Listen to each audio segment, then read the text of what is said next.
Thank you, Wally. Yeah, well, wow, a lot of information here. I mean, it's quite amazing. So, yeah, I just want to add one thing here. Coming from the soccer world, and being fortunate to have plunged in the hockey world when I came here and be part of it.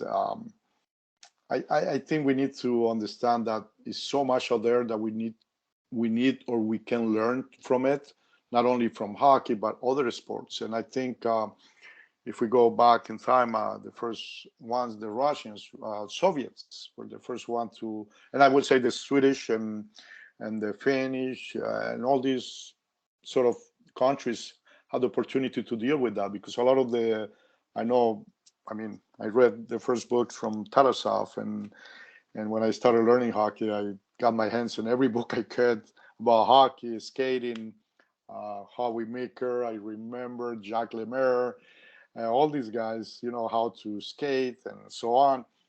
And one of the things that really impacted me is that, Tarasov, Arkady Shershenev, one of the coaches that basically coached with Tarasov and went on to become the coach for the Soviet team, they were pro soccer players.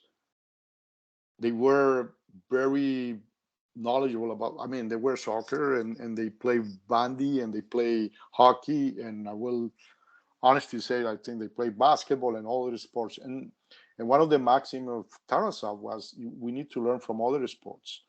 We need to learn from other domains, as he used to say. So I think here, with all the wealth of knowledge, with all the people that attend to your conferences, I would call this, so much that we can learn and we can keep doing together here to refine what we do. I mean, so much. Everything is, I will say, at the end of the day, everything is in front of us. The knowledge is there.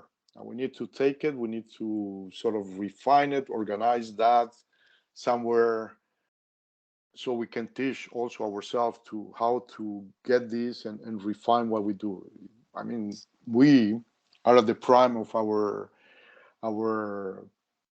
uh, teaching. I think now when we're getting older, I think we're getting wiser, but I think this is where I think we need to share, mentor people if we can, and so we can close that gap between that distance between how we do things and how we transform things. And I think that's the critical thing here. So thank you very much, Wally, to allow me to be here. Take this as a privilege, and I'm very thankful for that. So thank you.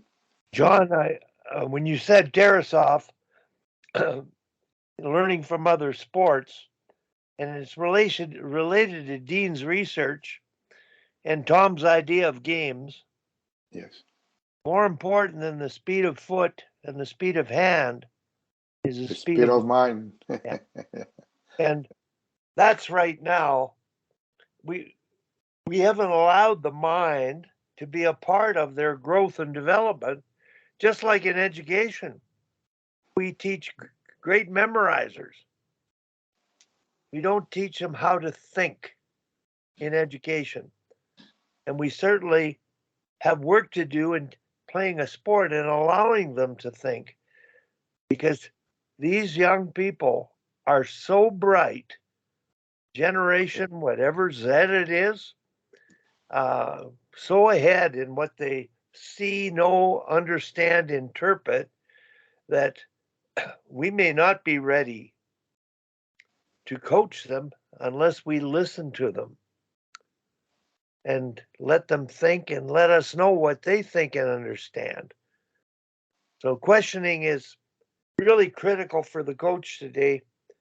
And Daryl Belfry's first book, The Student is the Teacher, is something to really remember, but we must let them think.